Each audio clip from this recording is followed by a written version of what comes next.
Tuan-tuan jamaah salat maghrib Masjid Agung Karimun rahimakumullah, beserta saudara-saudara pendengar Radio Azam FM dimanapun Anda berada.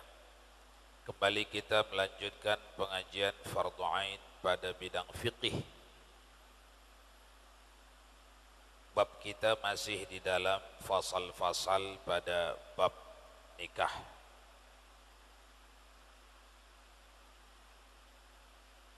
Bila istri usul kepada suami, talaklah aku. Lalu suami mengatakan, iya, tertalak. Ia tertalak. Begitu jawaban suaminya. Talaklah aku, kata istri. Jawaban suami, ia tertalak.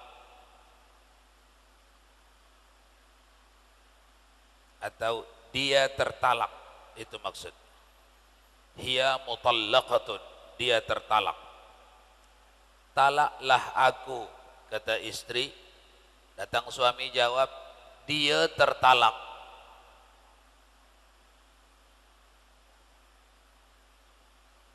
Maka tidak bisa diterima maksudnya untuk selain sang istri, karena dengan didahului permintaannya itu membuat lafaz mengarahkan makna kepada dirinya. Tidak bisa dianggap ini, maksudnya tidak bisa dianggap ini kinayah. Tidak perlu dicari makna lain dari kalimat ini. Sebab ada permintaan dari istri, lalu jawaban suami memenuhi permintaan. Jatuh talak. Jatuh talak, ya. Ini selalu ada di masyarakat. Kalau dah begaduh, ceraikan saya, ceraikan saya, ceraikan saya. Iyalah, saya ceraikanlah. Jatuh. Jatuh. Berapa jatuh? Sekali diucapkan, ditanya niatnya. Kalau tak menyebut, iyalah saya ceraikan 3, jatuh 3. Iyalah saya ceraikan 2, talak 2, jatuh 2. Iyalah saya ceraikan talak 1, jatuh 1. Iyalah saya ceraikan, jatuh 1. Itu maksud. Dari keterangan ini, apabila tidak telah disebut istri terlebih dahulu, maka dikembalikan menurut niat sang suami. Dalam contoh, engkau tertalak, sedang istri tidak ada di tempat atau ia tertalak, padahal istri berada di tempat. Apabila tidak telah disebut istri, kalau bukan karena disebut istri, itu maksudnya. Wa min thamma law lam yataqaddam, kalau sekiranya tidak mendahului istri menyebutnya, laha zikrun, baginya, bagi dirinya satu ungkapan, ruji'a liniyatihi, boleh dianggap tidak sah. Tapi lantaran sudah dahulu istrinya memintanya, tidak bisa dianggap tidak sah. Jadi istri-istri jangan sekali-kali menyebut-nyebut kalimat-kalimat ini dalam pertengkaran. Ceraikanlah saya, ceraikan saya, talak saya, talak saya, ceraikan saya. Jangan. Kalau bercakap suami, iyalah, jatuh.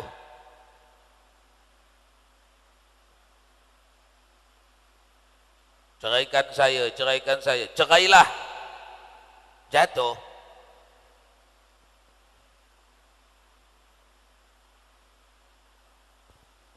Pulangkan saya, pulangkan saya, pulangkan saya. Iyalah, pulang. kinayah, jatuh talak dengan syarat ditanya apa niat dia waktu mengatakan iyalah pulanglah. Kalau niat dia mencerai, jatuh.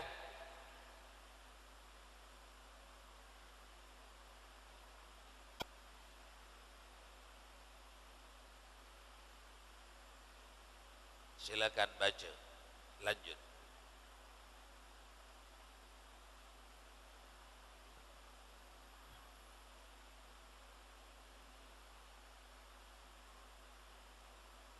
Bismillahirrahmanirrahim. Dari keterangan ini apabila tidak telah disebut istri terlebih dulu, maka dikembalikan menurut niat sang suami. Dalam contoh, engkau tertalak, sedang istri tidak ada di tempat atau ia tertalak, padahal istri berada di depannya. Al-Baghawi berkata, apabila suami berkata, hampir saja saya tidak mentalakmu, maka adalah ikrarnya adalah talak. Habis. Sebentar. Ada percakapan suami kepada istrinya, hampir saya tidak mentalakmu. Jatuh talak. Karena yang hampir itu tidak mentalak. Kalau hampir tidak mentalak, maknanya didahului mentalak. Jadi jangan gunakan cakap ini ya. Hampir saya tidak mentalakmu. Apa ini artinya? Hah? Sudah terjadi.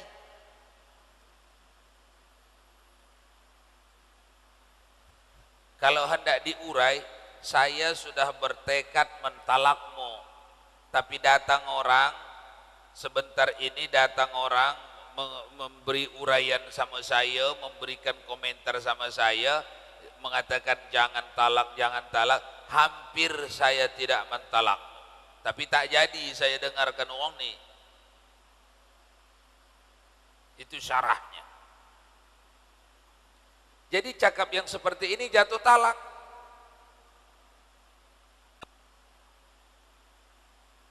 Lanjut.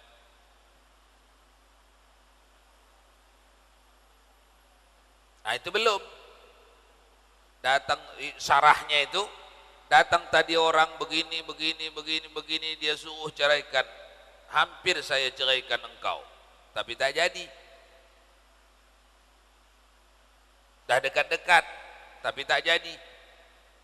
Yang ini yang tertulis ini kebalikan daripada itu. Sudah matang menceraikan, datang orang ini berkomentar, hampir tak jadi diceraikan.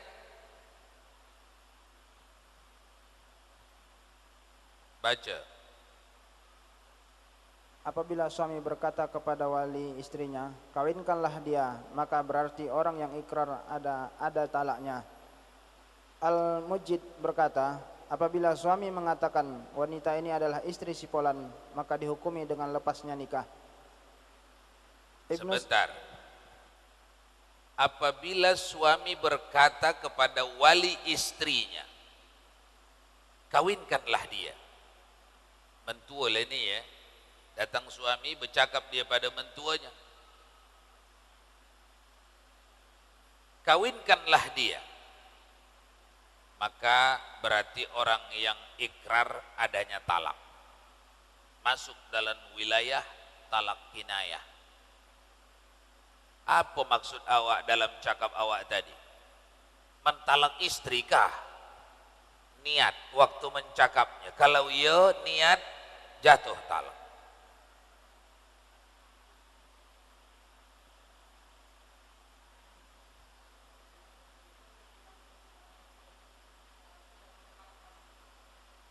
Kalau tak disebutnya talak 3, jatuh talak 1.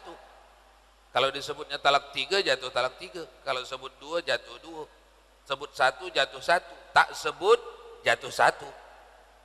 Begitu hukum hitungan.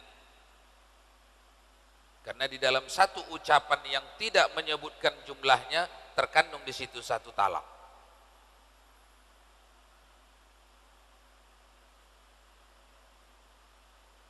Al-Muzjid berkata, apabila suami mengatakan, wah wanita ini adalah istri si fulan, maka dihukumi dengan lepasnya nikah.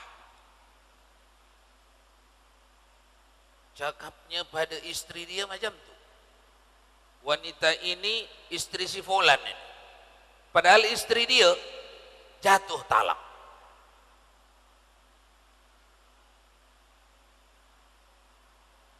Jadi banyak cakap yang tak boleh dicakap pasal talak nih.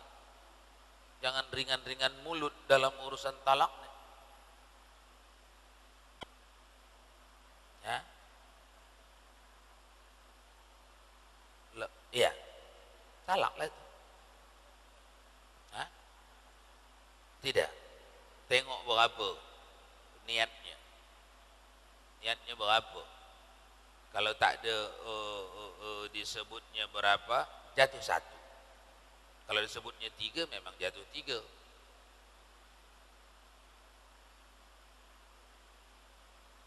Lanjut baca. Ibnu Salah mengeluarkan fatwa mengenai bila sang suami mengatakan, jika saya meninggalkannya selama 1 tahun, maka saya tidak lagi menjadi suaminya. Dengan bahwa perkataan itu adalah secara lahir merupakan ikrar adanya kelepasan ikatan perkawinan.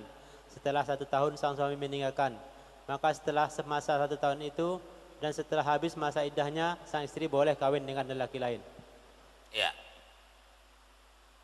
Ini yang dilakukan orang-orang dahulu kalau pergi naik haji. Karena orang dahulu pergi naik haji tak tentu, bisa sebulan, bisa setahun, bisa 2 tahun sambil belajar di sana. Maka sebahagian dari mereka ini berikrar, kalau saya tak balik dalam 2 tahun, maka awak silakan pilih. Kalau mau kawin lagi, awak sah kawin dengan orang.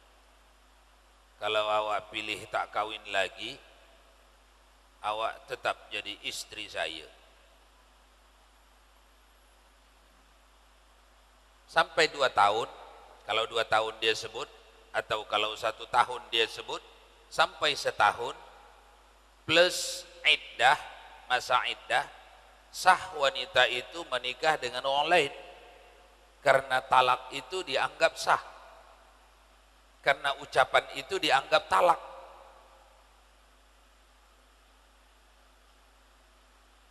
Saya nak pergi jauh nih. Target saya 1 tahun umpama. Tapi kalau saya tak kembali dalam 1 tahun, kalau engkau tak sabar menunggu, nikahlah engkau dengan orang lain. Tidak sabarmu itu sebagai talakmu lah itu. Kalau engkau sabar, tunggu sajalah, maka tidak ada talakmu. Jadi talak wanita ini digantungkan kepada sabarnya dia menunggu. Mu'allaq namanya. Kalau tak sabar dia, jatuh talaknya. Ada tak zaman sekarang orang begitu? Saya nak pergi jauh nih. Kalau engkau tak sabar 2 tahun, 1 tahun, nikah je lah. Sah itu, ya. Takliq namanya. Digantungkan cerainya kepada perempuan itu. Tinggal perempuan itulah memikir. Dia sabar tak? Tak sabar, sah dia nikah. Dengan ditambah, sejak ditanamnya kalimat niat tidak sabar lagi, tambah 2 kali masa suci. Silakan nikah.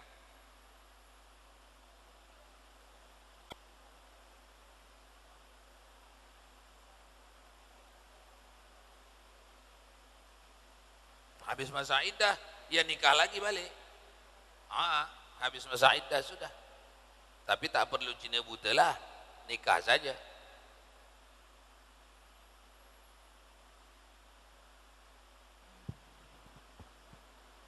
kalau kita mengulang nikah, apakah menghapuskan akad yang pertama, terus apakah masih wajib memakai mahar? Kalau nikah yang pertama tidak diyakini tidak batal, maka tidak pernah bisa terhapus itu. Kalau nikah yang pertama tidak batal, dengan arti kata tidak kita lakukan pembatal nikah, maka nikah yang pertama itu tidak akan pernah terhapus. Namun untuk sekiranya seseorang itu ragu, udah betul apa enggak nikah saya dulu, cukup syarat rukun apa tidak, ragu dia, sunat ianya mengulangi nikah. Untuk dia dapatkan fadilat sunat itu, didirikannya lah syarat, rukun dan wajib-wajib nikah, termasuk mahar. Mahar itu wajibnya, bukan rukunnya. Orang selepas ijab dan kabul, sebelum jima' wajib bayar mahar, penuhi. Kalau hanya ragu, perbuatan mengulangi ini sunnah, dapatlah pahala sempurna, pahala sunnah. Kalau yakin rosak, perbuatan mengulangi nikah bukan sunnah, wajib. Yang rusaknya nikah saya dulu, kenapa? Waktu saya nikah, saksinya si Fulan dan Fulan. Ini tukang sabung ayam ini. Padahal ada orang soleh di kampung tuh, tapi tak panggil. Tapi saya tak tahu waktu itu hukum. Mungkinkah saya belajar pada masa itu? Mungkin, tapi tak pergi belajar. Tiada dimaafkan kebatalan nikah. Tapi kalau tak mungkin belajar pada waktu itu, maka kebatalan itu ma'fu, sebab bukan salah kita. Maka sunnah mengulanginya.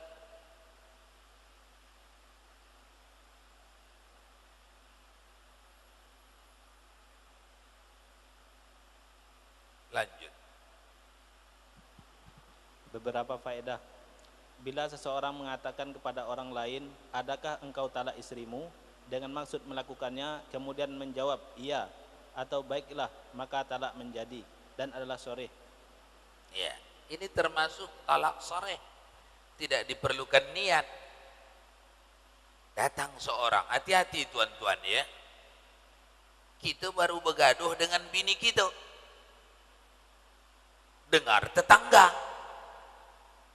Datang tetangga, saya dengar awak bergaduh dengan istri awak. Iya. Sudah engkau talak istri engkau tuh? Sudah. Jatuh satu. Datang lagi, kejap lagi tetangga yang satu lagi belakang rumah. Apa bising-bising ribut-ribut tadi? Pakai cakap-cakap cerai. Apakah engkau ceraikan istri engkau tuh? Iya, saya ceraikan. Jatuh dua. Datang tetangga lagi satu lagi. Macam mana pertikaian dengan istri awak tu? Udah tadi di depan mak dia, depan ayah dia, saya ceraikan talak satu, jatuh tiga. Jangan main-main. Jatuh tiga. Tiga tak boleh lagi kumpul. Sebelum apa?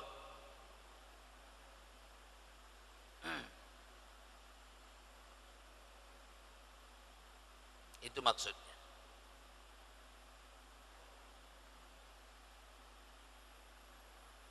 Jadi hendaklah menahan diri orang beriman dengan kata-kata talak. Karena kata-kata talak mengakibatkan tidak dibenarkannya suami mendekati istri. Lanjut. Ada soalan, dipersilahkan. Kaum ibu apabila ada yang nak ditanyakan, dipersilahkan. Terus. Pakai SMS ini setara dengan pakai surat. Di zaman Rasulullah tidak ada SMS, yang ada risalah, surat. Peraturannya surat ini supaya sah menjadi talak, ditulis si suami, dibaca suami, dikirimkan, lalu difahami atau dibaca istri, jatuh talak. Itu hukum SMS. Hukumnya tak ada di Quran hadis. Yang ada qiyas. Qiyas. Diqiyaskan dengan ar-risalah, surat. Surat itu begitu. Nikah pun begitu. Akad bir-risalah, akad nikah dengan surat, sah ke tak sah? Sah. Sah. Kita akad nikah di sini, anak mempelai perempuan ini, mempelai lelaki tak bisa hadir di Saudi. Dikirimnya surat, dibacanya, dikirimnya. Sampai di sini dibaca wali, lalu disetujui wali isi surat, sah bir-risalah.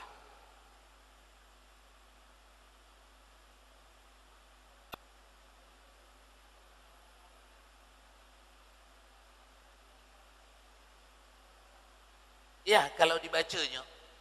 Dan kapan sampai nanti ke istrinya SMS itu, di situ jatuh. Belum. Jadi kalau masuk di handphone awak, jangan bagi pada istrinya ya. Biar jangan jatuh talaknya. Campak handphone tuh.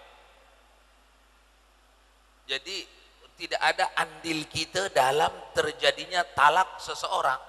Hindari itu. Jangan kita punya andil atas jatuhnya talak seseorang. Hindari itu. Karena itu pekerjaan yang harus tetapi amat dibenci Allah. Boleh melakukan talak tapi amat dibenci Allah. Jadi pekerjaan yang amat dibenci ini jangan ikut kita di situ ya. Kalau dia mau buat, serah dia lah.